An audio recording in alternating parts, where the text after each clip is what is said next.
দর্শক আপনাদের প্রত্যেককে স্বাগত বাংলা ভিশনের বিশেষ আয়োজন এন মোহাম্মদ নিবেদিত পাবলিক পার্লামেন্ট অনুষ্ঠান। আপনাদের সাথে আছে আমি মাহফুজুর রহমান এবং স্টুডিওতে আজকে আলোচনার জন্য উপস্থিত আছেন নীলুফার চৌধুরী মনি, সাবেক এমপি ও সহ সম্পাদক বিএনপি, জনাব রেজাউল করিম রনি, সম্পাদক জবান, ডাক্তার তাসনুভা জাবিন, যুগ্ম আহ্বায়ক এনসিপি এবং শরীফ ওসমান হাদি, মুখপাত্র ইনকিলাব মঞ্চ।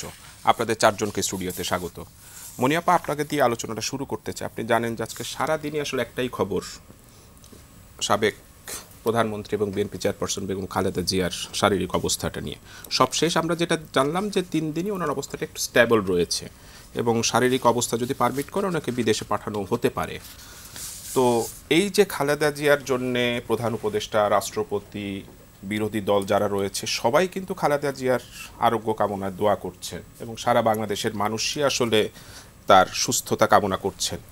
এইটার আসলে কারণ কি? উনি বিএনপি চেয়ারপারসন, বাট সবার কাছে উনি এত জনপ্রিয় কেন? ধন্যবাদ আপনাকে। যারা শুনছেন আমার শুভেচ্ছা অভিনন্দন, আমার সহ আলোচক বৃন্দদের শুভেচ্ছা। দেখেন, দেশনেত্রী বেগম খালেদা জিয়া, মানুষ যে রাজনীতি করবে, রাজনীতি করার একটা প্রথম উদাহরণ হচ্ছেন উনি। উনার এই যে নাতিদীর্ঘ জীবনের চলাফেরা, যে জিনিসগুলো, সেটা উনি অর্জন করেছেন। উনি এখন আর কোনো দলীয় নেত্রী না। আমরা এটা কিছুটা মিস করছি, বাট আমরা প্রাউড যে উনি সার্বজনীন একজন নেতৃত্বে পরিণত হয়েছে। এটা ওনার এই যে লম্বা একটা জার্নি, এই জার্নির মধ্যে কত অত্যাচার, কত নিপীড়ন, কত কিছু। আপনি দেখেন যে একজন মানুষ যিনি স্বামীকে হারিয়েছেন কম বয়সে এই রাজনীতির জন্য, পরবর্তীতে যিনি ছেলেকে হারিয়েছেন, স্বামীর যে বাড়িটা ধরেছিলেন, যে বাড়িটা উনি চান নাই, ওনাকে ওই সময়কার সরকার, ওই স্বৈরাচার আপনার ওই লিখে রেখো 1 ফোঁটা দিলেম শিশিরের মতো তার স্বামীকে হত্যা করে ওই বাড়িটা দিয়েছিল। যেটাই ছিলেন ওটা, এটা সরকারি বাড়ি, এটা আমরা অস্বীকার করছি না।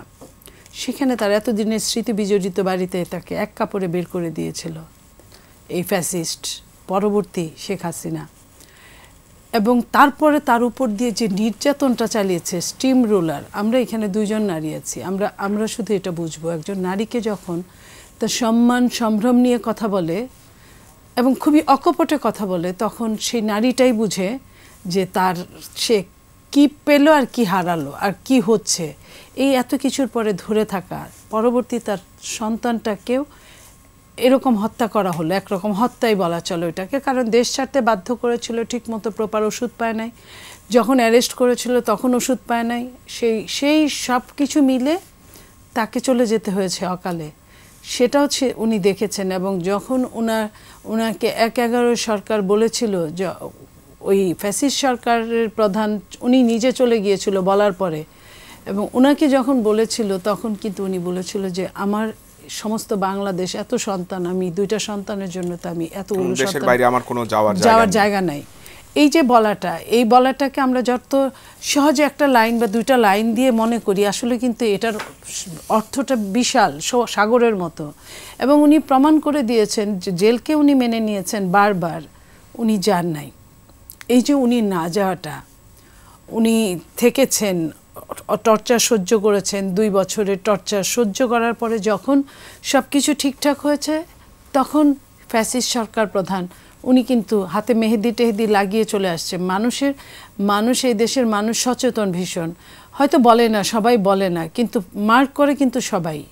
একটা জায়গায় যখন তাকে বের করে দেওয়া হলো বাড়ি থেকে, তখন তার বের করে দেওয়ার সঙ্গে তার ব্যক্তি জীবনের যে অপমানজনক অধ্যায়টা রচিত করলো ওই সরকার প্রধান, যেটা বলার মতো না। তাকে বিভিন্নভাবে শিশি বোতল এনে, যেভাবে ছবি তুলে, যেভাবে তাকে ছোট করা হয়েছে, উনি কখনো কোনো দিন একটা প্রতিবাদ করে নাই এই কথাগুলোর। একটা কোন পর্যায়ের একজন মানুষ হলে এই প্রতিবাদগুলো থেকে, যে কেউ, আমি হলেও হয়তো করতাম, যে করছে, যে নোংরামি করছে, সে কিন্তু অনেক বেশি নোংরা। সেই নোংরা সত্য কথা বললেও অনেক বলা যায়, কিন্তু আমাদের নেত্রী ওটা করে নাই। শুধু করে নাই তা না, ব্যক্তি জীবনে আমি অনেক দিন তার সংস্রবে থাকতে পেরেছি, এটা আমার সৌভাগ্য। আমি কখনো ওনাকে কোনো গীবত করতে শুনি নাই। কেউ যদি বলেছে চুপ করে শুনেছে, বা কখনো বলেছে থাকে এসব বলার দরকার নাই, এই যে একটা মানুষ পরিপূর্ণ মানুষ হওয়ার জন্য যা যা দরকার, এটা শিখার অনেক কিছু আছে তার সাথে। ওই যে অনেকেই বলেন না তার কতটুকু পড়ালেখা, আমি অনেক পড়ালেখাওয়ালা লোকদের সাথে মিশেছি, পড়ালেখা নিজেও করেছি, আমি কিন্তু তার গুণের কাছে তাদেরকে আমি ভীষণভাবে অসহায় দেখেছি। তার যে এই ভেতরের শিক্ষাটা, এইখান থেকে আসলে অনেক কিছু শেখার রয়েছে। আমি একটু তাসনুবা আপনার কাছে একটু জানতে চাই, আপনারা নতুন রাজনীতিতে এসেছেন, বেগম খালেদা জিয়া এই দীর্ঘ সময় পথ চলে আসলে মনিয়াপা যেটা বলছিলেন অনেক কিছু শেখার আছে। আপনারা নতুন রাজনীতিবিদ হিসেবে কি তার থেকে আসলে কি শিখতে চান বা কি শিখলেন? ধন্যবাদ আপনাকে, আমার সাথে যারা আছেন এবং দর্শক সবাইকে শুভেচ্ছা। আসলে ওনাকে সবাই আপোষহীন নেত্রী বলি আমরা, কিন্তু কোন কোন জায়গায় উনি আপোষ করে নাই এই জিনিসগুলো শেখার। সেই 2007-ও কিন্তু ওনার কাছে অনেক ধরনের অফার ছিল বিদেশ চলে যাওয়ার, উনি কিন্তু সেটাতে রাজি হননি। 2017-তে যখন উনি চিকিৎসার জন্য লন্ডনে গেলেন, সবাই বলেছিলেন যে এই শেষ, উনি আর দেশে ফিরবেন না। উনি কিন্তু দেশে ফিরে এসেছিলেন, নিশ্চিত কারাবরণ জেনেও কিন্তু উনি দেশে ফিরে এসেছিলেন।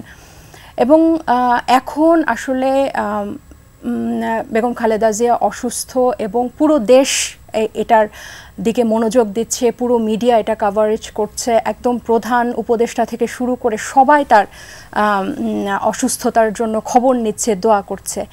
এটা 2025 সালে এসে, কিন্তু 2021, 22, 23, 22-এ যখন ওনার হার্টে রিং পরানো হয়, 99% ওনার যখন হার্টে ব্লক হয়, উনি এই নিউমোনিয়া নিয়ে এখন যে যুদ্ধটা করছে, এই যুদ্ধ উনি করোনার আগে পরে সে 21 সাল থেকে করেছে এবং নীরবে উনি একাই যুদ্ধ করেছে।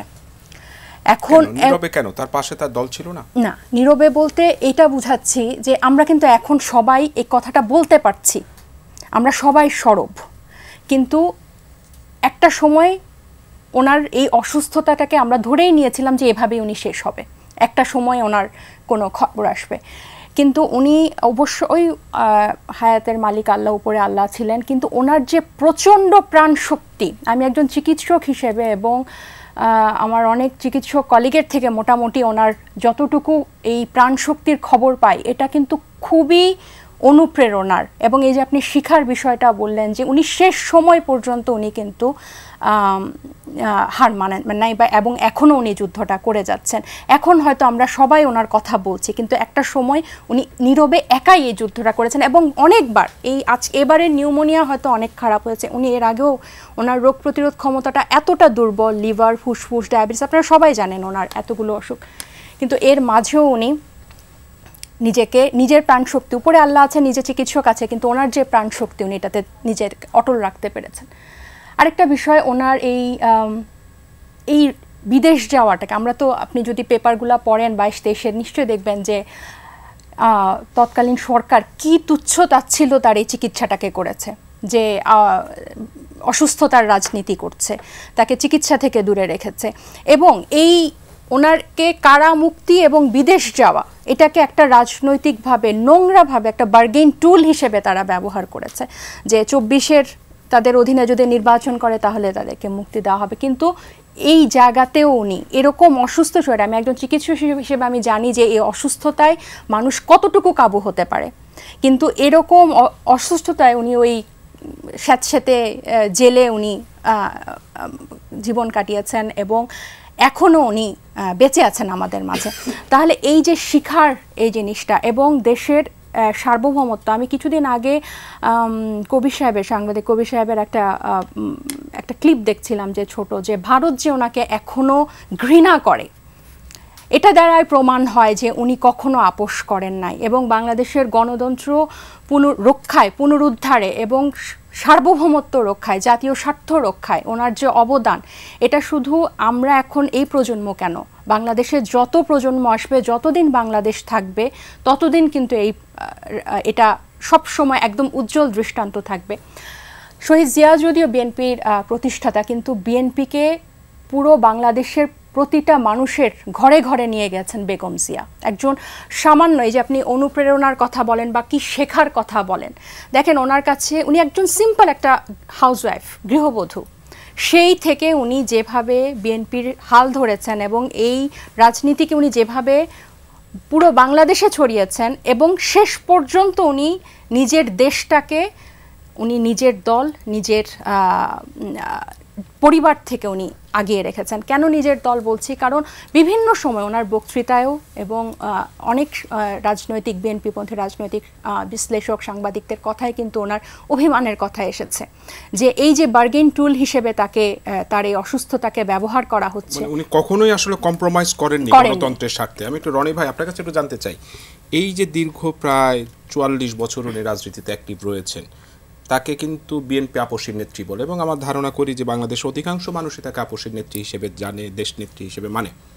এই আপসহীনতাটা উনি 44 বছর করলেন না, এইটার ব্যাখ্যাটা একটু আপনার কাছে মানে জানতে চাই। ওনার সামনে তো অনেক অপরচুনিটি ছিল, বিভিন্ন সময় নানা প্রলোভন ছিল। আজকে একটা ভিডিও দেখছিলাম যে 111 সরকারের সময় তাকে অফার করা হয়েছিল যে আপনি আমাদের কথা মানেন, আপনারা আবার ক্ষমতায় আসবেন। উনি কিন্তু দেশের স্বার্থে সেই অফারটা গ্রহণ করেননি, উনি জেলে গিয়েছেন। ওনার হ্যাঁ ইনডেমনিটি সেটা দেননি, 2 ছেলেকেই দেশের বাইরে পাঠিয়েছিলেন, 1 ছেলে দেশের বাইরে মারা গেল। এই আপসীনতাটা কি আসলে আমাদের জন্য বড় একটা শিক্ষার বিষয় না? জি ধন্যবাদ। যে যেখান থেকে আমাদের দেখছেন শুনছেন সবাইকে আমার সালাম এবং কৃতজ্ঞতা। দেখেন, আমি অনেক আগে একটা লেখা শুরু করছিলাম, খালেদা জিয়া মানে কি। মানে একটা ব্যক্তি, এই যে এখানে আলোচনায় উঠে আসলো খুব সুন্দরভাবেই, যে একটা ব্যক্তি থেকে উনি কিন্তু নিজে এখন একটা যে আদর্শের প্রেরণা এবং প্রতিষ্ঠানে পরিণত হলেন, সেটা কিভাবে একটা মানুষ হয়ে ওঠে। আপনার প্রশ্নের সাথে এটা রিলেট করে। আমি লেখাটা শেষ করি নাই, তো সেটা অনেক আগে, সেটা হলো 18 সালের দিকে আমি শুরু করেছিলাম, যখন ওনার মামলার রায়টা এগুলো হয়। এবং আমি দেখলাম যে আমরা জাতি হিসাবে কত দুর্ভাগা যে আমরা খালেদা জিয়ার এই যে স্পিরিটটা, এই যে ক্যারেক্টারটা, এইটাকে ন্যাশনালি আপনার এটা থাকে না, অ্যাকুমুলেট করতে পারতেছি না। যেমন 24-এর উদাহরণটা দিই, 24-এ যে একটা গণঅভ্যুত্থান, এটাতে আপনি কী অর্জন করছেন? 24-এ গণঅভ্যুত্থানে আপনি যেটা গুরুত্বপূর্ণ যেটা অর্জন করছেন, সেটা হাসিনা বিদায় দিচ্ছে এটা না, আপনি অর্জন করছেন সলিডারিটি। এই যে একটা ধরেন প্রচণ্ড রকম অপরচুনিটির মধ্যে আছে, ব্রাকে পড়ে জীবনে বিশেষ চাকরি করবে না, কিন্তু ও যে বন্দুকের সামনে এসে দাঁড়াইলো, এটা আপনার অর্জন। এইভাবে পাখির মতো গুলি করে মারা যাবে না আমার দেশের নাগরিককে, এটা আপনার অর্জন। এই সলিডারিটি আপনি অর্জন করছেন। এই যে একজন মানুষকে আরেকজন মানুষ ভালোবাসতে গিয়ে নিজের জীবন দিতে পারে, এটা আপনার অর্জন।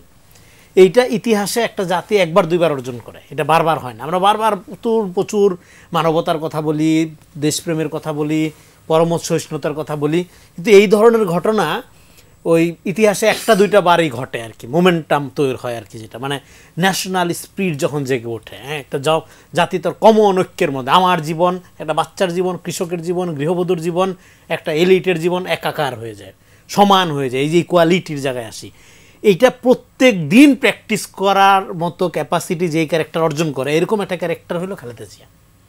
এর চেয়ে সহজ করে আমি আর বলতে পারলাম না। তো এখন এইটা কিন্তু আমরা অর্জন করি কিভাবে? ইতিহাসের মানে বলেন এক যুগে বা 100 বছর একবার দুইবার একটা পুরো জাতির জীবন এরকম মুভমেন্ট আসে, কিন্তু প্রত্যেক দিন এইরকম একটা স্পিরিটের মধ্যে নিজেকে রাখতে হইলে কি লেভেলের ট্রুথফুল হইতে হয় একটা ক্যারেক্টারকে, একটা মানুষকে, সেইটার উদাহরণ পৃথিবীতে খুব কম ব্যক্তি থাকে। মানে নেলসন ম্যান্ডেলা টাইপের, গান্ধী টাইপের, মৌলানা ভাসানী টাইপের। হ্যাঁ, খালেদা জিয়া হলো এই লেভেলের ক্যারেক্টার, কিন্তু এই ক্যারেক্টারের কোনো বাণিজ্য নাই। বাণিজ্য মানে নাই কি, মানে ধরেন আপনার বিক্রি নাই। হ্যাঁ, বিক্রি নাই, কারণ এটা কঠিন। আপনাকে দুর্নীতি করে দেবেন, আপনি খাইতে গেলে আপনাকে তো বড় আপনার রান আইসা হাজির করবেন, আপনাকে দিবে হয়তো ধরেন ডিম ভাজি, আলু ভর্তা। যেমন খালেদা জিয়া রহমানের সাথে কেউ রাস্তা খাইতে যেত না, মিটিংয়ে যে ডাক্তার সকালবেলা, প্রেসিডেন্ট খাইতে দিত হইলো আপনার রুটি, হ্যাঁ, আপনারা ধরলে বুটের ডাইল, এগুলো খাইতে দিত। তো লোকজন তো এলিট, হ্যাঁ, আসছে বাংলাদেশের আগের থেকে ছিল, বিশেষ করে আমলা টামলা যারা, তারা মিটিং অ্যাভয়েড করতো যে গরিব প্রেসিডেন্ট, খাবার দাবার ভালো না। এবং খালেদা জিয়া, অনেকে খালেদা জিয়াকে বলে, আপনারা তো কাছ থেকে দেখছেন, খুবই কৃপণ বলে যে, তো উনি খুবই কৃপণ না, আসলে উনি প্রচণ্ড হিসেব করে চলেন। ফলে এই যে মানে আমি বলতেছি যে একটা ক্যারেক্টার এরকম নীরবে হয়ে ওঠা। এবং খালেদা জিয়ার জন্য দক্ষটা কোথায়, যে ধরেন তার পলিটিক্যাল পার্টি বলেন, আমাদের ন্যাশনাল পলিটিক্যাল কালচারটা বলেন, এই যে স্পিরিটটা উনি ধারণ করেন, এই যে আমরা বলতেছি না উনি জাতীয় স্বাধীনতা ও সার্বভৌমত্বের প্রতীক, এটাকে উনি একলা প্রতীক হইলেই হবে? আমার আপনার দায়িত্ব আছে না? তো উনি এই যে এখানে তাসনুবা পুরাটা বললেন যে উনি জানতো যে হাসিনা তারে জেলে নেবে, এবং হাসিনার জেল মানে এটা জাস্ট একটা আপনার একটা মৃত্যু প্রক্রিয়ার মধ্যে ঢুকে যাওয়া। হ্যাঁ, যাই নেই তো উনি আসছে। এবং সবাই মোটামুটি তো ওই সময়কার আপনার আওয়ামী বুদ্ধিজীবীদের কথাবার্তা যদি আপনি শোনেন, মোটামুটি 90% লোক বলছে এই যে পালাইলো। মামলা আগাইতেছে, রায়টাই হচ্ছে, এই যে পালাইলো সুযোগ বুঝা। খালেদা খুব চালাক, হ্যাঁ, রায় হওয়ার আগেই পালাইলো।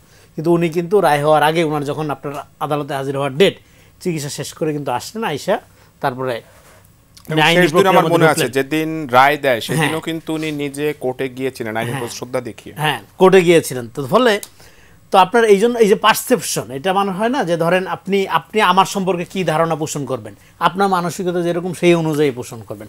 ফলে আপনার শেখ হাসিনা যেরকম একটা কুৎসিত মানসিকতার লোক, উনি কিন্তু সেইভাবেই পোর্ট্রেট করার চেষ্টা করছে খালেদা জিয়াকে। কিন্তু খালেদা জিয়ার শক্তি, যেটা যদি কোনো শক্তি থেকে থাকে, সেটা হলো সত্যের শক্তি। মানে উনি এই লেভেলে, এটাকে বলে যে রেডিক্যালি ট্রুথফুল, এই লেভেলে সম্ভব না, বেশিরভাগ মানুষের পক্ষে এটা এফোর্ড করা সম্ভব না।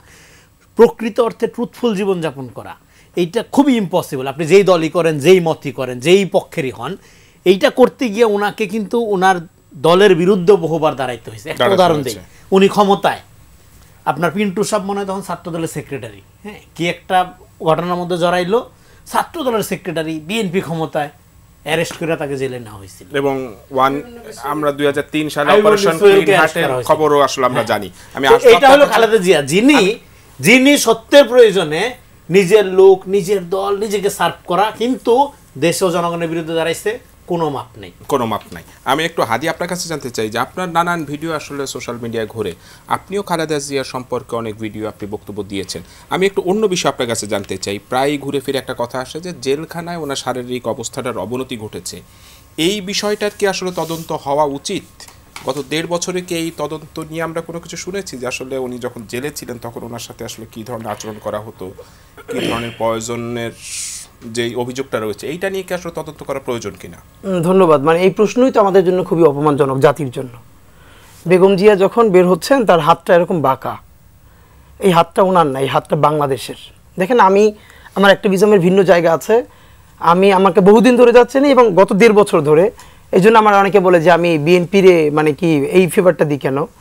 আমার সারা জীবনে কোনো পলিটিক্যাল পার্সোনালিটির সাথে দেখা করার ইচ্ছে হয় নাই। ছোটবেলা থেকে আমি একটা স্বপ্ন দেখছি যে বেগম জিয়া কোনোদিন আমার মাথায় হাত বুলাই দিতেছেন পরম মমতায়।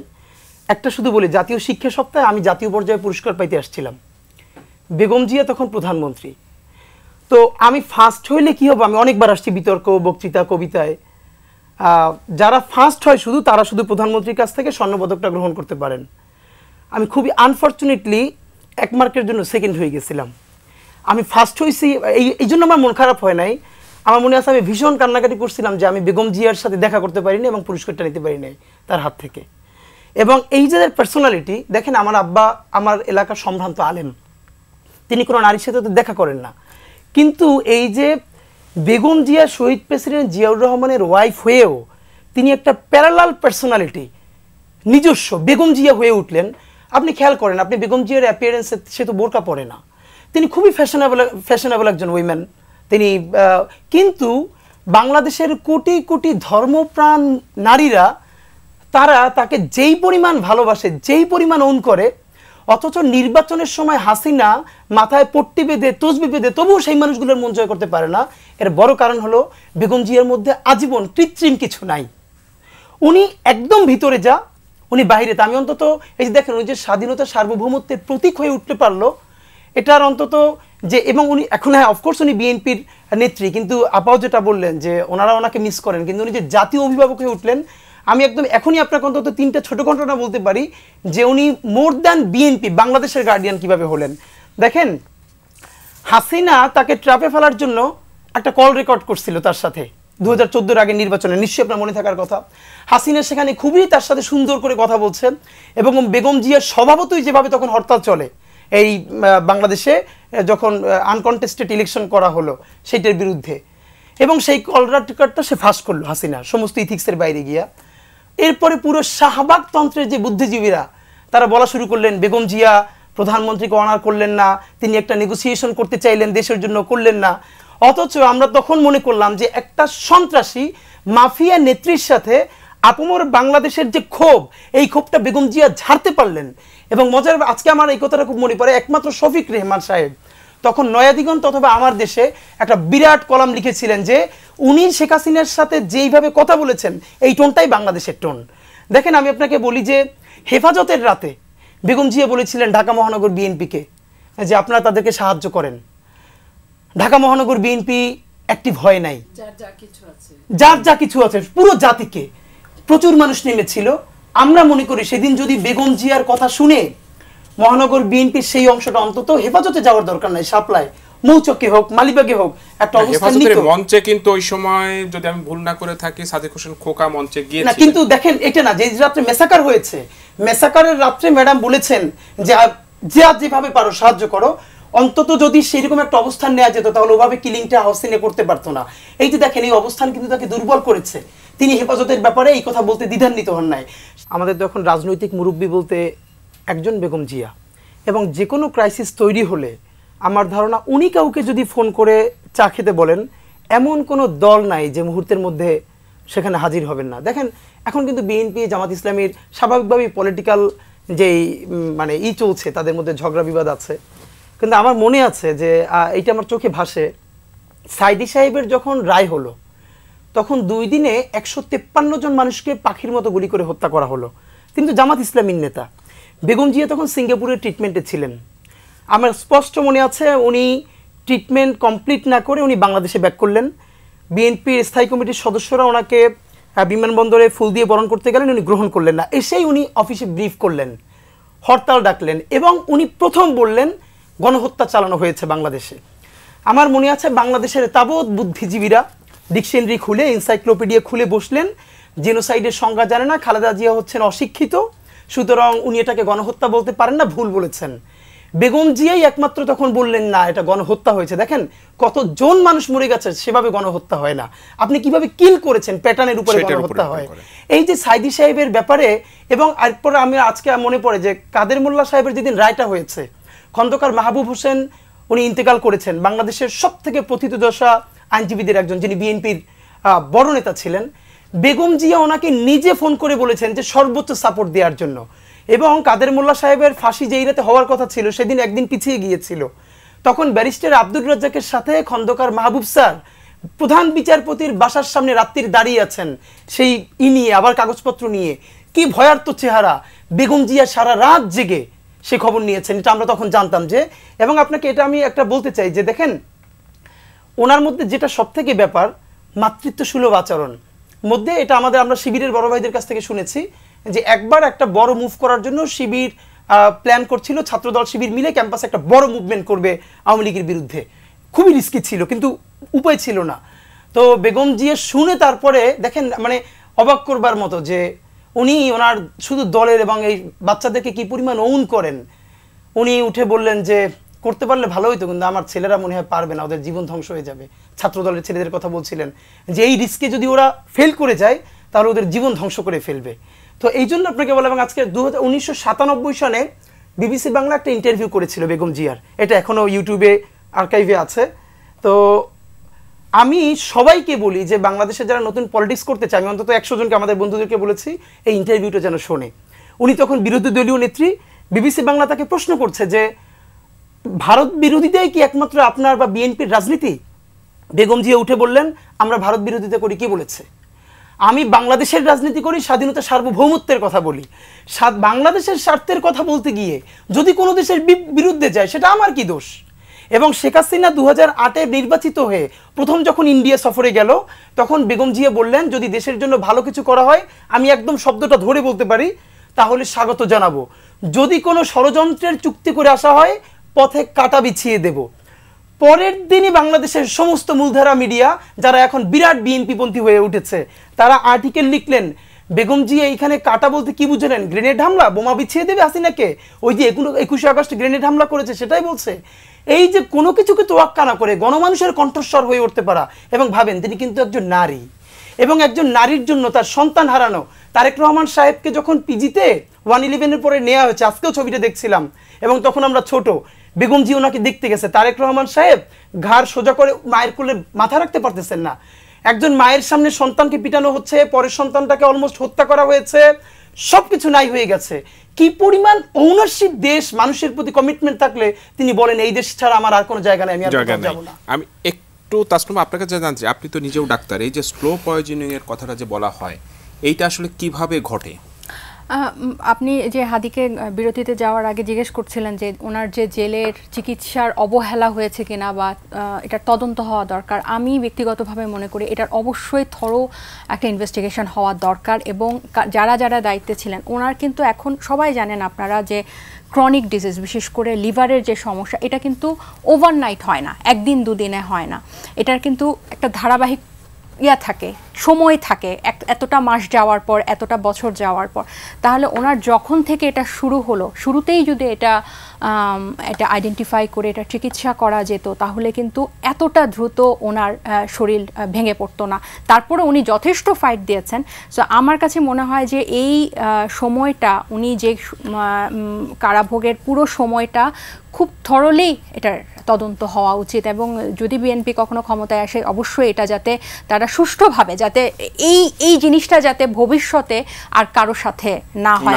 এবং সরকারেরই শুরু করা উচিত, আমরা বিএনপির জন্য ওয়েট করা উচিত না, আমরা মনে করি না। আমি এটা বলছি চিন্তা করতে পারে, এবং এটা বলছি এই কারণে যাতে ব্যাপারটা যাতে সুষ্ঠু হয় এবং এটার যাতে কখনো এক্সাম্পল করা। মনিয়াপা, আপনার কাছে একটু জানতে চাই, সেটা হলো এই যে অসুস্থতার ভিতরে তারেক রহমানের দেশে ফেরা নিয়ে আসলে অনেকেই অনেক কথা বলছেন। তারেক রহমান একটা ফেসবুক স্ট্যাটাসে বলেছেন যে একক নিয়ন্ত্রণাধীন নয় এই দেশে আসার ব্যাপারে। দেশে আসার ব্যাপারে আসলে বিএনপি কি চাচ্ছে, ওনার ফিরে আসার ব্যাপারে আসলে অবস্থাটা আসলে কোথায়? দেখেন, বিএনপি তারেক রহমানকে ঘিরেই এখন রাজনীতি করছেন। তো যেহেতু আমাদের নেত্রী অসুস্থ, অনেক দিন এই সব কথাগুলো তাকে বলা যায় না, কিন্তু উনি ওনার জায়গা থেকে খোঁজ খবর রাখেন। তো সেই জায়গায় এত দূরে বসে রাজনীতি করছেন, কাছে আসতে পারলে তো অবশ্যই আপনার ভার্চুয়ালি আর সরাসরি আপনার দুটার মধ্যে কিন্তু আকাশ পাতাল ব্যবধান আছে। তো কর্মীরা উজ্জীবিত হয়, যে কথাটা, যে জিনিসটা অনেক দূর থেকে বোঝানো যায় না, যে জিনিসটা অ্যাকশন নেওয়া যায় না, সেই জিনিসটা মুখোমুখি থাকলে কাজ করা যায়, মুখোমুখি থাকলে দুই গ্রুপ নিয়ে বসা যায়, মুখোমুখি থাকলে অন্য দল কি বলল সেটার একটা সলিড কারেক্টলি ওই সময়টায় আনসার করা যায়। তো এই জায়গাগুলা আপনি নিজেও বুঝেন, উনি বুঝেন, আমরা বুঝি, আমরা প্রতিটা মুহূর্তে সাফার করছি। তো সেই জায়গায় এতদিন পর্যন্ত কিন্তু এটা নিয়ে কোনো আলোচনা হয় না। আপনারাও আমাদেরকে বলেছেন এইভাবে, অনেক দল আমাদেরকে এখানে যারা আছে তারাও বলেছে কেন তাদের নেতা আসে না। তো আমরা অনেক সময় অনেক কিছু বুঝলেও বলতে পারতাম না। তারা যারা বলতো, তারা যে বুঝতো না তা কিন্তু না, তারাও বুঝতো। তারা হয়তো আমাদের চেয়ে অনেক সময় অনেক বেশি বুঝতো, কারণ যে ষড়যন্ত্রকারীরা আটকে দিচ্ছে, বা যে কথাটা আমাদের নেতা বলেছেন যে শুধু আমার অবারিত ও একক নিয়ন্ত্রণাধীন নয়, এই যে একক নিয়ন্ত্রণাধীন নয়, এই যে আশাটা, তো সেখান থেকেই বোঝা যায় যে ষড়যন্ত্রটা কোন জায়গায়, একটা শব্দ দিয়ে কিন্তু অনেক লম্বা কিছু বুঝিয়েছেন। তো সেইখানে আমরা বলতে চাই যে আজকের এই দিনে এটা আসলে জনগণও বুঝতে চায় আপা, যে এই নিয়ন্ত্রণটা আসলে কোথায়। এই নিয়ন্ত্রণটা আপনিও জানেন, আমিও জানি, আমরা কিভাবে বলবো, যিনি সাফারার উনি নিজেই তো বলেন নাই। তো সেইখানে আমি এইটুকু আপনাকে বলতে পারি, যারা মনে করে যে তারেক রহমান সাহেব না আসতে পারলে আমি ক্ষমতায় যাব, বিএনপিকে দমিয়ে রাখা যাবে, বিএনপিকে ক্ষমতা দেওয়া হবে না, তারা তো ওপেনই বলে যে এক জালিমকে সরিয়ে আরেক জালিমকে নিয়ে আসবো, যারা এই ধরনের কথা বলে, কিংবা তারা যারা স্বপ্ন দেখছে তারা নিজেরা ক্ষমতায় যাবে, অথবা -2 ফর্মুলার কথা যারা এখনও নিয়ে বোঝানোর চেষ্টা করছে, যেটা বিএনপির মহাসচিবও কিন্তু বারবার করে বলেছেন যে এখনও ওটা চলমান, যে -2 ফর্মুলাটা এখন পর্যন্ত ওই অবস্থায় আছে, কিছু না ঘটলে তো এমনিই হয় না। এই যে আন্তর্জাতিক রাজনীতি, জাতীয় রাজনীতি, সব কিছু মিলেই আমরা বলবো যারা এই কাজটা করছে তারা জানেন না যে একজন তারেক রহমান ছাড়া, একটা বিএনপি ছাড়া এই মুহূর্তে এই দেশটার নিরাপত্তা যে কতটা হুমকির মুখে। এটা শুধু আমি বিএনপি করি এই জন্য বলছি না, কারণ যারা অন্য দলগুলো আছে তারা তো খুব ছোট ছোট দল যেটা না করতে পারবে, বড় দলকে ভয় পাবে, এটা জিওই হোক আর লোকালি হোক, তারা ভয় পাবে। সেই বড় দলটাকে যদি দূরে সরিয়ে রাখা যায়, তাহলে দুর্বল একটা সরকার দিয়ে, সিসি টাইপের একটা সরকার দিয়ে এই দেশটার কিন্তু জাহান্নাম বানিয়ে ছাড়া যায়, যেটা আমরা ওটার ভেতর দিয়ে আমরা যাচ্ছি এখনো। তো এই যে এই জায়গাটা থেকে আমরা বলতে চাই যে প্রত্যেকেই কিন্তু বুদ্ধিমান, যারা রাজনীতি করে। বুদ্ধি নাই এটা বললে হবে না। আর যারা ভুল করে তারা কিন্তু পরবর্তীতে শিখে শুদ্ধ করতে পারে, কিন্তু তার যারা জেনে বুঝে করে ওটা কিন্তু ভুলের পর্যায়ে পড়ে না, ওটা অন্যায়। সেই জন্য আমরা বলতে চাচ্ছি, যারা আজকে দেশনেত্রী বেগম খালেদা জিয়ার এত ভালো কথা বলছেন, আমি তাদের কথা বলছি। 16 মাসে কিন্তু তারা একবারও বলেন নাই, ভালো কথা বলেন নাই। যদি বলতেন আরও একটু অ্যাডভান্স হতে পারতো। যদি বলতেন তাহলে আমি বলবো না যে আমার দলের মানুষগুলো সব ফেরেস্তা, তাহলে শয়তানগুলো, ডেভিলগুলো কিন্তু একটা বিচার হতে পারতো, তারা কিন্তু ভয়ে দূরে সরে যেত। তো এই জায়গাটায় যে আমরা যেটা বলতে চাই যে 16 মাস চলে গেছে, আরও যদি ফেব্রুয়ারিতে যদি ইলেকশনটা না হয় তাহলে কিন্তু আমরা একটা অনিশ্চিত বাংলাদেশের মধ্যে পড়ে যাব। ফেব্রুয়ারিতে ইলেকশন হবে না এরকম শঙ্কা রয়েছে, কিন্তু সবাই তো বলছে যে আসলে ইলেকশন হবেই। রনি, আপনার কাছে একটু জানতে চাই যে তারেক রহমানের দেশে ফেরা নিয়ে তো একটা আগ্রহ রয়েছে, তার সাথে বেগম খালেদা জিয়ার এই অসুস্থতার বিষয়টা রয়েছে, সবাইকে এক্সপেক্ট করছে যে তারেক রহমান দ্রুত ফিরে আসুক। আপনার কি মনে হয় যে তফসিল হওয়ার পরে তারেক রহমান দেশে ফেরত আসবে? দেখেন, আমি একটা জিনিস বলি। আমি একটু আগে এখানে আসার আগেই ওনার পরিবারের এক সদস্যের সাথে কথা বলার চেষ্টা করেছি, কিছু কথা হয়েছে।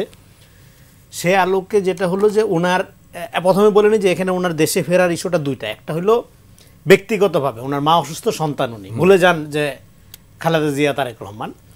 সেইটা একজন সন্তান হিসেবে ওনার এর চেয়ে দুঃখের আর কিছু নাই যে মায়ের কাছে আমি এই মুহূর্তে থাকতে পারি না। উনি ফেসবুক স্ট্যাটাস চমৎকার একটা স্ট্যাটাস দিয়েছেন, মানে স্ট্যাটাসের বাইরেও, মানে এটা সবচেয়ে বেশি দুঃখিত হওয়ার কথা তার, মানে সন্তান হিসেবে আমি থাকতে পারতেছি না আমার মায়ের কাছে। ব্যক্তিগতভাবে এই ব্যর্থতা কোনো সন্তানই এই ব্যর্থতার জন্য নিজেকে ক্ষমা করতে পারবে না।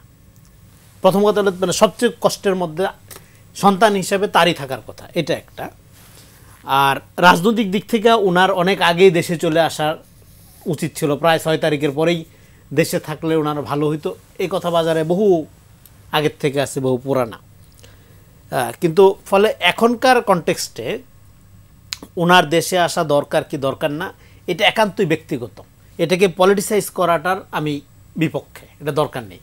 তারপরেও এখন উনি এখানে কেন আসছেন না সেটা যখন জানার চেষ্টা করলাম, যেটা হলো যে ওনার যে চিকিৎসাটা চলতেছে, উনি যে লাস্ট যে লন্ডনে গেলেন, যে হাসপাতালে যে তত্ত্বাবধানে চলতেছে লন্ডনে, এবং সেখানে ওনার স্ত্রী, তিনিও তো ডাক্তার, তো ওইখানে সমন্বয় এবং আপনার এয়ার অ্যাম্বুলেন্স রেডি করে তারপরে নেওয়া, এইটার দিকে ওনাদের আগ্রহ বেশি। এবং এই জিনিসগুলো করার জন্য ওইখানে থেকে এটা করাটা ওনার জন্য বেশি সুবিধাজনক। কারণ এখন যদি উনি এখানে আসে, হাজার হাজার নেতাকর্মীর চাপ সামলাবে, নাকি উনি আগে মার চিকিৎসার জন্য দৌড়াবে।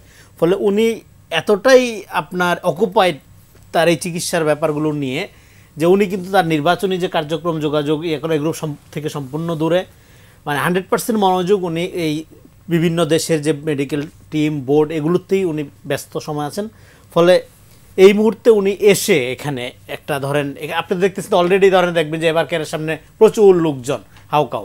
ফলে উনার মানে মার চিকিৎসা নিশ্চিত করাটা ওনার জন্য যে জরুরি কাজটা, সেইটা ওনারা আশা করতেছে যে খালেদা জিয়ার মানে বেগম জিয়ার অবস্থাটা যদি আরেকটু বেটার হয় মুভ করার ক্ষেত্রে, সেক্ষেত্রে ওইখানে ডাক্তারদের সাথে বসে যে কাজগুলো করা, এয়ার অ্যাম্বুলেন্সগুলো রেডি করা, এই কাজগুলো ওইখানে থেকে করা ওনার জন্য বেশি সুবিধাজনক রেদার দেন এখানে এখন দৌড়ে চলে আসার চেয়ে। এইটা পরিবারের দিক থেকে বলা হচ্ছে এটা। আর একটা হলো যে ধরেন ডেফিনেটলি আপনার রাজনৈতিকভাবে যদি আপনি চিন্তা করেন, এখানে কিন্তু একটা বিষয় আছে, দেখ তারেক রহমান কিন্তু এসএসএফ এর প্রোটোকল পাওয়ার অবস্থায় নাই, কারণ উনি তো সাবেক প্রধানমন্ত্রী না। তারেক রহমানকে যদি আপনার এসএসএফ এর দিতে হয়, তাহলে নাহিদ ইসলামকে দিতে হবে, জামাতের আমিরকে দিতে হবে, অন্যান্য দলগুলোকে দিতে হবে। খালেদা জিয়া পান, উনি কিন্তু সাবেক প্রধানমন্ত্রী হিসাবে পান। ফলে তারেক রহমানের প্রোটোকলের একটা সমস্যা আছে। এবং এখানে আমাদের প্রেস সেক্রেটারি শফিক ভাই যে কথাটা বললেন যে ওনার তো আসতে কোনো বাধা নাই, কোনো নিষেধাজ্ঞা নাই, নিষেধাজ্ঞার কথা তো এখানে উঠছে না। সিকিউরিটির কনসার্নটা আছে, সিকিউরিটির কনসার্নটা আছে। এবং আপনি জানেন যে এই সরকার ফর্ম হওয়ার পরে ডক্টর ইউনূসের উপরে 3 থেকে 4 বার আপনার আক্রমণের অ্যাটেম্প নেওয়া হয়েছে, সেগুলো কিন্তু আপনার বেশ সফলতার সাথে প্রোটেক্ট করা গেছে। ফলে এখন তারেক রহমানের সিকিউরিটিটা বিএনপির জন্য ভেরি ইম্পর্টেন্ট। তো কিন্তু মা অসুস্থ, সন্তান, এখানে সিকিউরিটির কোনো কোশ্চেন নেই। এখানে রিয়েলি উনি আসলে চিকিৎসার প্রয়োজনে, যেটা মানে পরিবারের পক্ষ থেকে বলা হচ্ছে যে লন্ডনে থাকলে এই আয়োজনটা সহজ হবে, রেদার দিন এখানে আসে। কিন্তু পলিটিক্যালি ওনার দেশে ফেরার ক্ষেত্রে আমি যেটা মনে করি যে এইটা একটা নিরাপত্তা ঝুঁকির চেয়ে বড় কথা হলো যে আপনার এখানে সরকার ধরেন আইন শৃঙ্খলা রক্ষার যে অবস্থাটা আমরা যেটা আশা করছিলাম সেটা তো হয় নাই। আপনার পুলিশ সংস্কার তো এইভাবে করেন নাই। আপনার সেনাবাহিনীর মধ্যে যারা ক্রিমিনাল তাদের বিচারের প্রক্রিয়াটা দেখেন কত দূর পর্যন্ত এবং এটা পূর্ণাঙ্গভাবে করা গেছে কিনা। তো ফলে বিএনপির শত্রু বন্ধু এইটা তো ধরেন পরিষ্কার করা যাচ্ছে না। তো পরিষ্কার করা যদি না যায় তাহলে তো ধরেন আসলে একটা রিস্ক থেকে যায়। এটা একটা। আরেকটা হলো যে পরিবারের দিক থেকে উনি তো ধরেন বিএনপির ভারপ্রাপ্ত চেয়ারম্যান, উনি তো একজন বাবাও, উনি তো একজনের স্বামীও, তাই না, একজনের সন্তানও। বলে ওনার পরিবারের দিক থেকে ওনার এই যে নিরাপত্তার যে ব্যাপারটা যেটা উনি বললেন যে সবকিছু আমার একক নিয়ন্ত্রণাধীন নয়। ধরেন আপনার সন্তান যদি বলে যে বাবা আমি তোমাকে যেতে দিব না এখানে, আপনি সাহসী, আপনি যেতে চান, যেতে এমন মোমেন্ট আসে তো আপনি আপনার সন্তানকে কি আসলে ওনার পরিবারকে ইন্ডিকেট করছেন না অন্য বিষয় ইন্ডিকেট করছেন? একক মানে এটা যেহেতু উনি পরিষ্কার করে নাই তাহলে আমাদের দিক থেকে সেটা নিয়ে একটা আলোচনার বিষয় রয়েছে, বলার সুযোগ নাই। কিন্তু আমি বলতেছি এখানে মাল্টি ফ্যাক্টরস আছে, এটা পরিষ্কার।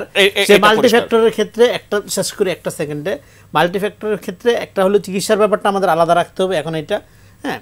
আর পলিটিক্যালি ওনার ফেরার ক্ষেত্রে সিকিউরিটির যে প্রবলেমটা সেটা সলভ করতে হবে, সেটা সলভ করতে হবে। 2 নাম্বার হলো এইখানে রাজনৈতিক দলগুলোর মধ্যে একটা আন্ডারস্ট্যান্ডিং লাগবে যে আমাদের এখানে জাতীয় স্বার্থের রাজনীতি বিকাশের ক্ষেত্রে আমরা দেশের রাজনৈতিক পরিবেশকে আপনার এই একটা ক্যাওয়াটিক অবস্থার বাইরে নিয়ে যেতে হবে। এই ক্যাওয়াটিক অবস্থায় রাখা যাবে না। এই যে আপনি অস্থিতিশীলতা, কারণ এটা দেখেন এনসিপির নেতাদের জীবনও কিন্তু হুমকির মুখে, শুধু তারেক রহমানের একা নিরাপত্তার কথা বললে হবে না। এনসিপির নেতারাও যদি হুমকির মুখে পড়ে, আমি একটা এনসিপির নেতা আপনাকে জিজ্ঞেস করি যে আপনাদের আহ্বায়ক আগামী জাতীয় নির্বাচন অবাধ, সুষ্ঠু, শান্তিপূর্ণ না হলে দেশে অস্থিতিশীলতা বাড়বে, আপনাদের জীবন হুমকির মুখে, যেটা রনি বলছিলেন, আপনারাও কি সেরকম মনে করেন কিনা? বা এই অস্থিতিশীলতার শঙ্কা আসলে দূর করার উপায়টা কি? এখন যারা রাজনীতি করছে, বিএনপি, জামাত বা এনসিপি বা হাদিরা, এরা সবাই তো আসলে ফ্যাসিস্ট বিরোধী এবং ফ্যাসিস্ট বিরোধী সবাই আন্দোলনে সক্রিয় ছিল। এখন আপনাদের ভিতরে অস্থিতিশীলতার সংখ্যাটা আসে কেন? কারণ এখন অনেক ধরনের স্বার্থ আছে। হ্যাঁ, তখন ফ্যাসিস্ট বিরোধী কিন্তু এই নির্বাচনটা, হ্যাঁ, একটা নির্বাচনটা ফেব্রুয়ারিতে হওয়ার পিছনে সুষ্ঠুভাবে, যেটা আমাদের আহ্বায়ক সাহেব বলেছেন, ট্রানজিশনটা যাতে পিসফুলি হয়, এটার জন্য এই 5ই আগস্ট পরবর্তী জুলাই আগস্টে যেসব পক্ষগুলো এক ছিল, এটার ব্যাপারেও সবাইকে যে কোনো মূল্যে এক থাকতে হবে, সব স্বার্থকে এটার নিচে রাখতে হবে। আরেকটা জিনিস, এই যে তারেক রহমান সাহেবের ফিরে আসা বা ওনার লন্ডনে যে বৈঠক হওয়া, প্রধান উপদেষ্টার দেখা করা, আমরা নানান সময়ে রাজনৈতিক সমালোচনা করেছি এবং সংস্কারের বিষয় নিয়েও আমরা অনেক সমালোচনা করেছি, আমরা বিভিন্ন রাজনৈতিক দলের সমালোচনা করেছি। কিন্তু এখন রাইট নাও ওনার যে সিদ্ধান্ত উনি নিয়েছে, পারিবারিক দলীয় যে কারণেই উনি এই সিদ্ধান্ত নিয়েছে, এটা সম্পূর্ণ মানে এই রাজনৈতিক মন্তব্য থেকে আমরা বিরত থাকতে চাই। এটা সম্পূর্ণ ওনাদের বিষয়, কারণ এটাতে যদি কোনো কনসিকুয়েন্স হয় ওনার এই না আসার কারণে বা কোনো ঝুঁকি হয়, এটা কিন্তু বিএনপি এবং ওনাকেই নিতে হবে। সো এটাকে আমরা সম্পূর্ণভাবে মনে করি যে এটা ওনাদের বিষয়। কারণ বেগম খালেদা জিয়া আপা যখন বললেন যে আমরা অনেকে হয়তো এখন সুন্দর সুন্দর কথা বলছি, আসলে ম্যাডাম জিয়াকে আমরা অনেক আগেই, এই প্রজন্ম রাজনীতিতে আসার আগেই ওনাকে আমরা রাজনীতির ঊর্ধ্বে মনে করি। উনি আসলে কোনো দলের একক এটা আমরা কখনোই মনে করি না। আমরা বিভিন্নভাবে এই কথা আমাদের বক্তৃতায় এসেছে, আমাদের জবানে, আমাদের লেখায় অনেকবার এসেছে। সো উনি আসলে সব কিছুর ঊর্ধ্বে। এখন যখন উনি একদম একটা সংকটাপন্ন অবস্থায় আছে, এখন ওনার ছেলে বা ওনার পরিবার বা ওনার দল ওনাকে ঘিরে কি সিদ্ধান্ত নিচ্ছে, এটা একান্তই আসলে ওনাদের বিষয়। এই ব্যাপারে রাজনৈতিক মন্তব্য করা বা এটারকে নিয়ে সমালোচনা করাটা থেকে আমরা বিরত রাখতে চাই আমাদেরকে। কিন্তু অন্যান্য রাজনৈতিক দলের সাথে এই যে নির্বাচন ঘিরে যে একটা শঙ্কা, এই বিশেষ করে আজকে অনেকেই এটা আলোচনায়, অনেকেই বলছেন, সামাজিক যোগাযোগ মাধ্যমে অনেকে লেখালেখি করছেন, এটা যাতে না হয়। কারণ এই শঙ্কাটা আমাদের যাতে সবার হয়, যেভাবে ফ্যাসিস্টকে বিতাড়িত করতে সবাই নিজের স্বার্থ ভুলে এক কাতারে চলে এসেছিল, এই নির্বাচনের পরে, ফেব্রুয়ারি নির্বাচনের পরে এই যে একটা অন্তর্বর্তী সরকার থেকে একটা নির্বাচিত মানে জাতীয় সংসদের নির্বাচনের দিকে যাওয়ার এই সরকার গঠনের এই ট্রানজিশনটা যাতে শান্তিপূর্ণভাবে হয়। এবং আপনারা দেখেন যে এই শান্তিপূর্ণ হওয়ার ক্ষেত্রে তো সকল রাজনৈতিক দলকেই দায়িত্বশীল ভূমিকা আসলে রাখা উচিত, কিন্তু সেই দায়িত্বশীল ভূমিকা রাজনৈতিক দলগুলো রাখতে পারছে কি না, এই বিষয়টা আমি যদি হাদি আপনার কাছে জানতে চাই। সকল রাজনৈতিক দলই কি আসলে দায়িত্বশীল আচরণ করছে? মানে প্রথমত এটা এখনই সাম আপ করা খুব কঠিন, এটা আমরা বলতে পারবো ইলেকশনের কাছাকাছি সময়।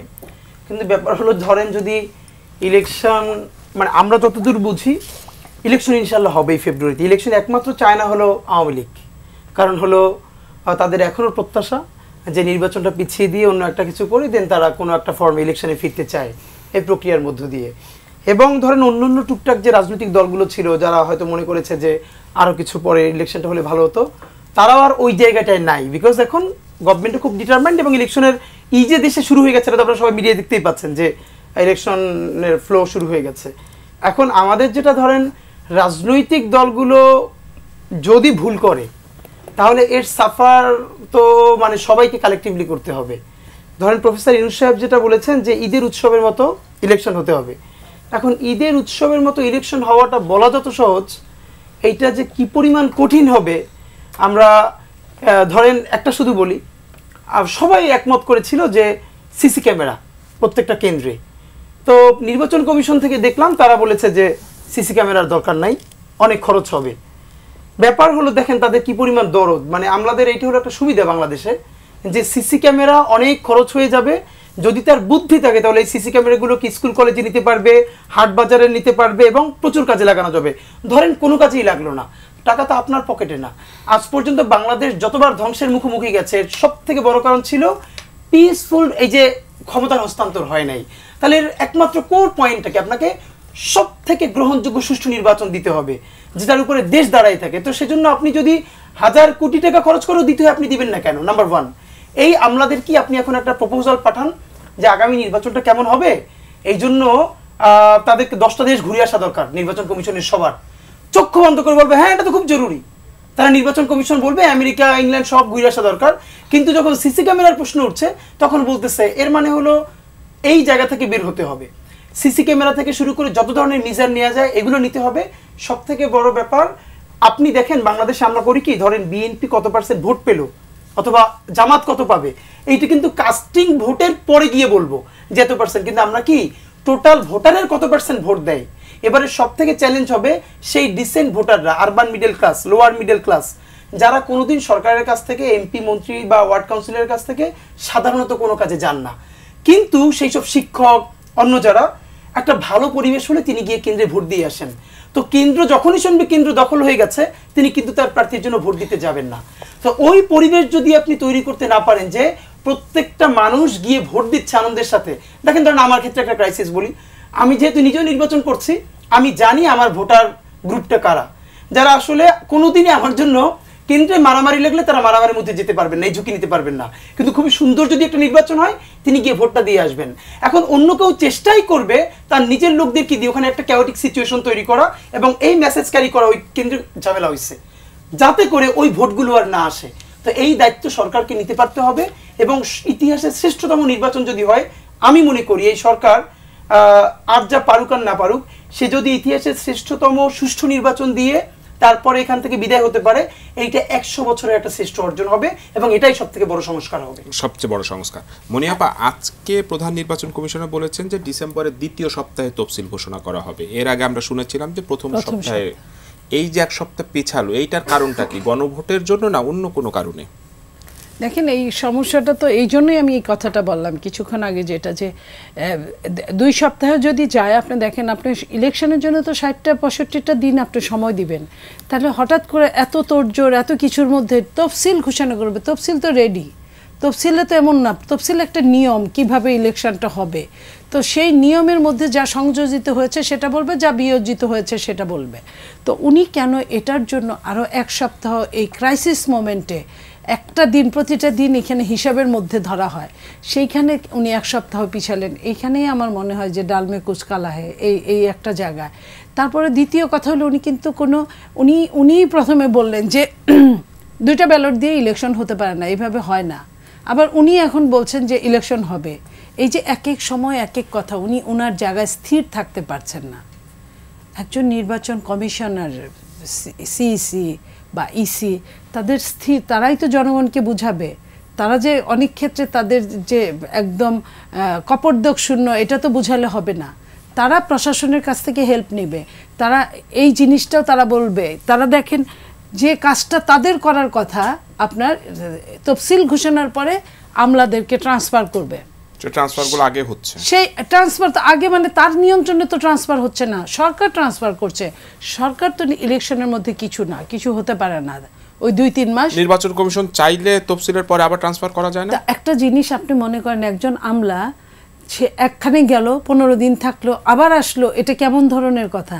এটার অর্থটা কি? এখানে প্রত্যেকটা জায়গায় আপনি যখন মনে করছি ষড়যন্ত্র হচ্ছে, ষড়যন্ত্র ডালপালা গজাচ্ছে, তাহলে আবার ওই ষড়যন্ত্রের মধ্যে পড়ছি কেন? একবারও কি ইসি বলেছিল সরকারকে যে আপনি এই 15 দিন আগে কেন ট্রান্সফার করছেন? এটা তো তফসিলের পরে এটা ইসির কাজ হবে, এটা তো আপনি পারেন না, এটা তো তারা বলে নাই। তার মানে কি দুইজনেই দুইজনকে সুযোগ দিচ্ছে বিভিন্নভাবে বিশৃঙ্খলা করার। তো বিশৃঙ্খলা যদি সরকারের তরফ থেকে হয় বা ইসির তরফ থেকে হয়, তাহলে জনগণের যারা ভোটে দাঁড়াবে তাদের কেন হবে না? আপনি আমাকে বলেন তো। তারা তো এমনিই তাদের ভুলভ্রান্তি হতেই পারে, সেটার জন্য আপনারা আছেন। আপনারা নিজেরাই যখন ভুল করছেন তখন তারা কি করবে? আপনার কুইন আইনের জ্বর হলে ছাড়ানোর কেউ নাই। তো এই জায়গা থেকে বুঝতে হবে যে ইলেকশনটাকে কতটা গুরুত্ব দিচ্ছে। এরপরে আপনি মনে করেন যে প্রশাসনের ট্রান্সফার সেটা লটারির মাধ্যমে কিভাবে হয়? লটারি দিয়ে করলে তাহলে তো নির্বাচনও না করে আপনি লটারি দিয়ে দিতে পারেন। তাই 4-5টা দল যারা দাঁড়াবে তাদের প্রত্যেকের লটারি দিয়ে দিলে লটারিতে যে উঠলো সেই ইলেকশন। প্রশাসন তো আপনাদের দখলে, কিছু এনসিপি, কিছু জামাতের দখলে। শোনেন, এই দেশের বাইরে তো কোনো মানুষ নাই। আপনাকে কতটা ক্ষমতার অপব্যবহার করছে এটা আপনাকে ধরতে হবে। বিএনপি অনেক দিন রাষ্ট্রীয় ক্ষমতায় ছিল বা পরিচালনায় ছিল, সেইখানে বিএনপির ছাত্র দল থেকে 10টা 20টা 50টা ছেলে তার নিজের মেধা দিয়ে যখন চাকরি নেয় এবং তার ব্যাকগ্রাউন্ড যদি ছাত্র দল থাকে, আপনি কিছু করতে পারবেন না। আমি একসময় ছাত্র দলের ছিলাম, আমি কিছু করলে আপনি আমাকে ছাত্র দল বলবেন, এটা দিনের মতো সত্য। কিন্তু তার মানে আমি অন্যায় কতটা করেছি এটা দেখতে হবে। আর বিএনপির যদি এত লোকই থাকতো তাহলে আপনার এত কিছু হতো না। আপনার ডিসি প্রথম মনে আছে, ডিসি ট্রান্সফারে কয়টা লোক ডিসি ছিল? আমাকে একজন ডিসি ছাত্র দলের করা এক ডিসি আমাকে বলছে আমরা মাত্র 2 জন, 64 জেলায় যদি 2টা ডিসি ছাত্র দলের করা হয় তাহলে আপনি বলেন যে কে থাকলো? আপনি প্রত্যেকটা ভিসিদের খবর নেন, কয়জন বিএনপি করা বা ছাত্র দল করা ছেলে আছে ওইখানে ভিসির মধ্যে, প্রভিসির খবর নেন। আপনি বিভিন্ন আপনার ব্যাংক থেকে শুরু করে বিভিন্ন অ্যাসোসিয়েটগুলোর খবর নেন, আপনি দুদক থেকে শুরু করে আপনি এই জায়গাগুলোর খবর নেন যে কে কয়টা কার লোক, কোথা থেকে আসছে। সচিবদের খবর নেন, যে সচিবটা আপনার সব কিছু আপনার সামলাবে, তার হুকুমে চলবে অন্যান্য জেলাগুলা, সেই সচিব কতটুকু? বিএনপির কয়জন সচিব আছে আপনি বলেন? একজন সচিব আসলে বিএনপির আমি পার্সোনালি চাই না, বা অন্য রাজনৈতিক দলের আসলে চাই না। নিরপেক্ষ লোকই থাকা উচিত। সেই আইডিয়াল সিচুয়েশনে আমরা যেতে পারবো কিনা জানি না। রনি, একবারই শেষ দিকে এই তফসিল পেছানোটাকে আপনি কোনো ষড়যন্ত্র হিসেবে দেখেন না স্বাভাবিক হিসেবেই দেখছেন? 1 সপ্তাহ পিছাইছে, তাতে করে খুব বেশি সমস্যা হওয়ার কথা না। তা যদি ইলেকশনটা হয়তো 7 দিন আগের জায়গায় 7 দিন হয়তো পিছাবে, তাতে করে ইলেকশন হয়তো পিছাবে না, কারণ ওই সময় 2 মাস সময় তো আপনার দিতে হবে। তো সেদিক থেকে না পিছাইলে ভালো হইতো। এটা ষড়যন্ত্র আকারে দেখতে চাই না, সবকিছু ষড়যন্ত্র হলে মুশকিল। আর আরেকটা সমস্যা হলো আমরা প্রশাসনের কাছে নিরপেক্ষতা আশা করি, এটা ডেঞ্জারাস। নিরপেক্ষতা আশা করার দরকার নেই, কিন্তু ঘোষণা দেখ যে ভাই আমি আগে ছাত্রদল করতাম, আমি শিবির করতাম, ঘোষণা দেখ, পরিষ্কার থাকুক। নিরপেক্ষ আওয়ামী লীগের মতো নিরপেক্ষ শিবির, নিরপেক্ষ বিএনপি হয়ে গেলে বরং বিপদ। তুমি বরং যখন দায়িত্ব পালন করবা প্রফেশনাল আচরণ করবা। হোক তুমি ছোটবেলায় ছাত্রদল করছো, হোক তুমি শিবির করছো, কোনো সমস্যা নেই। কিন্তু যখন তুমি দায়িত্বে আসো তখন তুমি রাষ্ট্রপক্ষ, তখন তুমি আর শিবির পক্ষ না, তখন তুমি আর এনসিপি পক্ষ না বা ছাত্রদল পক্ষ না। তো এই প্রফেশনালিজমটা ডেভেলপ করা দরকার। কিন্তু তা না করে আমরা আশা করি কি, আচ্ছা ওর তো শিবিরের হইতে হবে, না হলে তো হবে না, ওর তো ছাত্রদলের হইতে হবে, নাহলে তো আমি সুবিধা করতে পারবো। নো, ও শিবিরের হোক, ছাত্রদলের হোক, এনসিপির হোক, কোনো সমস্যা নাই। সে তার প্রফেশনাল ডিউটিটা অনেস্টলি পালন করবে। তাতে এখানে দেখেন, ছাত্র শিবিরের ব্যাকগ্রাউন্ড থেকে যে অফিসারটা আসবে তার দায়িত্ব না এখানে শিবিরকে জেতানো, তার দায়িত্ব হলো জনগণের ভোটাধিকার নিশ্চিত করা। ছাত্র দল করে যে লোকটা আপনার দায়িত্বে আসছে, চাকরিতে আসছে, তার দায়িত্ব হলো এখানে জনগণের ভোটাধিকার নিশ্চিত করা। বিএনপি কি করবে না করবে এটা তার পলিটিশিয়ানরা দেখবে, ভালো করবে না খারাপ করবে এটা দেখা তার দায়িত্ব না। তার দায়িত্ব হলো এখানে পরিবেশকে জনগণের ভোটাধিকার নিশ্চিত করা, রাষ্ট্রকে প্রোটেক্ট করা। তো এই যে আমরা সেটা করি কি না, নিজেদের লোক চাই নিরপেক্ষতার মুখোশ, এটা তো আওয়ামী কালচার, আওয়ামী সংস্কৃতি। আমরা ঘোষণা দিব যে হ্যাঁ ছাত্রদল ছিল, শিবির ছিল, কোনো সমস্যা নেই, কিন্তু তার প্রফেশনাল রেকর্ড দেখে আপনি নেবেন। এই যে এইভাবে লটারির মাধ্যমে যে আপনি ধরেন যে ডিস্ট্রিবিউট করতেছেন বা পদায়ন করে, এতে করে সমস্যার সমাধান হবে না। আপনাকে ওই প্রফেশনাল রেকর্ডের জায়গা থেকে চিন্তা করতে হবে, ওই রেকর্ড দেখে আপনাকে আনতে হবে। আপনি কারে ঠিক করবেন? এই দেখেন 15 বছরে এখানে আওয়ামী লীগ ছাড়া কোনো লোক ছিল? এখন কত বড় বড় জাতির পিতা বাইর হচ্ছে নানা জায়গার থেকে। 15 বছর তো কাউরে দেখিনি। আমরা একটা তৃতীয় শ্রেণী জীবনযাপন করছি, হ্যাঁ, পুরাটা সময় দৌড়ের উপর ছিলাম। তো এখন এই যে এত লোক কই থেকে আসছে, তো হলে বাংলাদেশ তো এরকমই। তো হলে এই জন্য ক্যারেক্টারটা আপনার ঠিক করতে হবে। আওয়ামী লীগের সময় আপনি সব আওয়ামী লীগ হয়ে যাবেন, বিএনপির সময় সব বিএনপি হয়ে যাবেন। আবার মনে করেন যদি জামাত একটু ভালো করতে আছে, ঠিক আছে তাহলে একটু জামাতের সাথে তাল দিয়ে থাকি, জামাত হয়ে যাই। এটা তো ডেঞ্জারাস, মানুষের চরিত্র নষ্ট হয়ে যায়। ওকে, অসুবিধা নেই, আপনি শিবির করেন, বিএনপি করেন, সমস্যা নেই, কিন্তু ওই প্রফেশনাল জায়গাটা, ওই ডিগনিটিটা আপনি ঠিক রেখে জনগণ। আমরা আসলে সব জায়গায় এই প্রফেশনালিজম চাই। আমার সময় একেবারে শেষ। আপনাদের 4 জনকে অসংখ্য ধন্যবাদ। দর্শক, এতক্ষণ দেখছিলেন এন মোহাম্মদ নিবেদিত পাবলিক পার্লামেন্ট অনুষ্ঠান। আজকের মতো এখানেই বিদায় নিচ্ছি। সবাইকে ধন্যবাদ।